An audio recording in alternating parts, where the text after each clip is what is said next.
ঘাটাল লোকসভা কেন্দ্রের তৃণমূল প্রার্থী দেব তথা দীপক অধিকারীর সমর্থনে পিংলার মুন্ডমারি এলাকায় জনসভা করেন তৃণমূল নেত্রী মমতা বন্দ্যোপাধ্যায়। শুক্রবার ২৬শে এপ্রিল বেলা ১টা নাগাদ একাধিক ইস্যুতে মঞ্চ থেকে বক্তব্য রাখেন তিনি। ইতিপূর্বে পরিচিত প্রার্থী দেবকে হাত ধরে তুলে ভোট প্রার্থনা করেন মমতা বন্দ্যোপাধ্যায়। একইভাবে ঝাড়গ্রাম লোকসভা কেন্দ্রের তৃণমূল প্রার্থীর সমর্থনেও সভা করেন গড়বেতা উচ্চ বিদ্যালয় মাঠে। এদিন পিংলাতে দেবের রাজনীতি ছাড়া প্রসঙ্গে সম্প্রতি যে জল্পনা তৈরি হয়েছিল সেই প্রসঙ্গে তিনি বলেন, দেব আমাকে বলেছিল, দিদি আমার অনেক কাজ রয়েছে, আমাকে এবার ছেড়ে দিন। আমি বললাম, তোমাকে আমি ছাড়বো না, আমি ওকে আটকে রেখেছি, ছাড়িনি। যে তোমায় ছাড়ে ছাড়ুক, আমরা তোমায় ছাড়বো না। ও শুধু আমাদের হয়ে কাজ করেছে তা নয়, বাংলার অনেক জায়গায় গিয়ে প্রচার করছে। ওকে অনেক অভিনন্দন, শুভেচ্ছা জানাচ্ছে। কি বলছেন মমতা বন্দ্যোপাধ্যায়, শোনাবো আপনাদের। তাহলে দেবকে আপনারা মনে রাখবেন, ও কিন্তু এবার বলছিল, দিদি আমার না অনেক কাজ আছে, এবার আমায় ছেড়ে দাও। আমি বললাম, তোমায় ছাড়বো না। যে তোমায় ছাড়ে ছাড়ুক, আমরা তোমায় ছাড়বো না। সুতরাং দেবকে দাঁড় করিয়েছি। ও শুধু আপনাদের এখানে কাজ করছে তাই নয়, বাংলার অনেক কেন্দ্রে গিয়েও আমাদের হয়ে প্রচার করছে। আমার অনেক শুভেচ্ছা, অনেক অভিনন্দন থাকবে। আর আপনারা সকলে দয়া করে আপনাদের মূল্যবান ভোটটা অবশ্যই দেবকে দেবেন। যারা ২৬,০০০ ছেলে মেয়ের চাকরি খেয়ে নেয় তাদের ছেড়ে দেবো? তাদের সমর্থনে সব মানুষ এখন কারো চাকরি এভাবে খাওয়া যায় না। যদি কোনো ভুল থাকে বলবেন, রেকটিফাই করে নেবে। সে তো শ্রমটা দিয়েছে, শ্রমের যা টাকাটা আপনি নেবেন কি করে? সে শ্রমদান করেছে, এটা তার রাইট টু ওয়ার্ক। এবং মনে রাখবেন, শুধু শ্রমদানই নয়, ২৬,০০০ টিচার্স যদি চলে যায়, স্কুলগুলোতে পড়াবে কারা? বাচ্চারা পড়বে কোথায়? আপনারা চান আরএসএসকে স্কুলের দায়িত্ব দিতে? আমি শুনেছি আর্মি স্কুলের দায়িত্ব দিয়েছেন আরএসএসকে। লজ্জা করে না?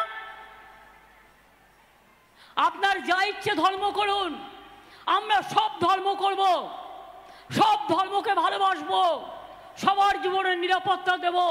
রামকৃষ্ণ পরমহংসদেবের ধর্মকে আমরা রেসপেক্ট জানাই, আমরা স্বামী বিবেকানন্দের ধর্মকে রেসপেক্ট জানাই, আমরা রবীন্দ্রনাথের ভাষাকে রেসপেক্ট জানাই, আমরা গান্ধীজি, নেতাজি, মৌলানা আবুল কালাম আজাদ, বাবা সাহেব আম্বেদকর থেকে শুরু করে মাতঙ্গিনী হাজরা থেকে শুরু করে ক্ষুদিরাম থেকে শুরু করে আমরা তাদের সম্মান জানাই, যারা দেশের জন্য লড়াই করেছে।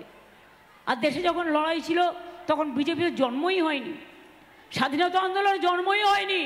তারা আজকে দেশটাকে বিক্রি করে দিচ্ছে। আগামী দিন জানবেন, যদি বিজেপি জেতে, আপনার গণতান্ত্রিক অধিকার থাকবে না, আর নির্বাচন হবে না। আপনার সম্পত্তির অধিকার কেড়ে নেবে, আপনার বাঁচার অধিকার কেড়ে নেবে, আপনার খাদ্যের অধিকার কেড়ে নেবে, আপনার পোশাকের অধিকার কেড়ে নেবে। ওদের একটাই কাজ, মানুষে মানুষের যুদ্ধ লাগিয়ে দাও আর ভেদাভেদ করে দাও। আমরা বলি, আমরা ভেদাভেদ করতে জানি না। বাংলার মাটি, বাংলার জল, বাংলার বায়ু, বাংলার ফল পূর্ণ হোক হে ভগবান। আমরা বলি, ঈশ্বর আল্লাহ তেরে নাম সবকো সুমতি দে ভগবান।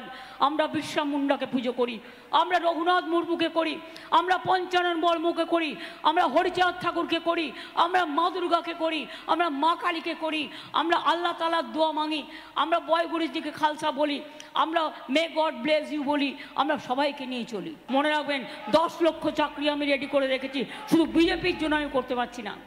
বিজেপি, সিপিএম আর কংগ্রেস কিছু হলেই চলে যাচ্ছে, আর কয়েকজন বসে আছে, পেন থেকে যা লিখে দিচ্ছে তাই সেটাকে অর্ডার করে দিচ্ছে। ভুলে গেছে যে আমরা সকলে মহামান্য আদালতের কাছে বিচারের আশা করি। আমাদের প্রত্যাশা, মানুষ যখন কোথাও বিচার পায় না, তখন বিচারালয়ের দ্বারস্থ হয়। একটা কেস পড়ে থাকে ১৫০-২০০ বছর ধরে, কত টাকা এক একটা মানুষের খরচা হয়ে যায়, কোনো কেসের বিচার হয় না। শুধু বিজেপি বিল করলেই, বিজেপি করলে বেল, খুন করলেও বেল, আর তৃণমূল করলে জেল। বিজেপি করলে পিল, আর তৃণমূল করলে খিল। এই হয়ে গেছে আজকে বিচারের অবস্থা। তবু আমি বলবো, এর মধ্যেও যারা ভালো আছেন তারা অন্তত বিচারের বাণী যাতে নীরবে নিভৃতে না কাঁদে সেটা শুনুন এবং মানুষের কথা শুনুন।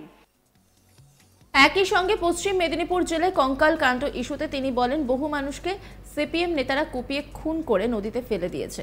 হুগলিতে লালগড়ে, কেশপুরে যত মানুষকে মেরেছে সবচেয়ে বড় ডাকাতি করে গিয়েছে সিপিএম। এটা আমার ভুল যে আমি বলেছিলাম বদলা নয় বদল চাই। বিজেপির এখন দুটো চোখ, একটা সিপিএম, একটা কংগ্রেস।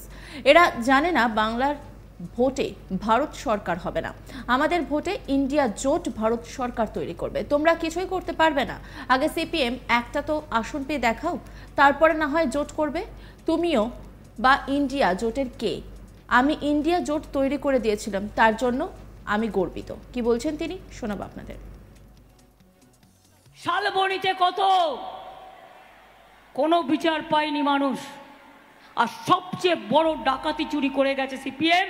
এটা আমার ভুল যে আমি বলেছিলাম বদলা নয় বদল চাই, তাই আমরা রবীন্দ্রসঙ্গীত আর নজরুল সঙ্গীত বাজিয়েছিলাম।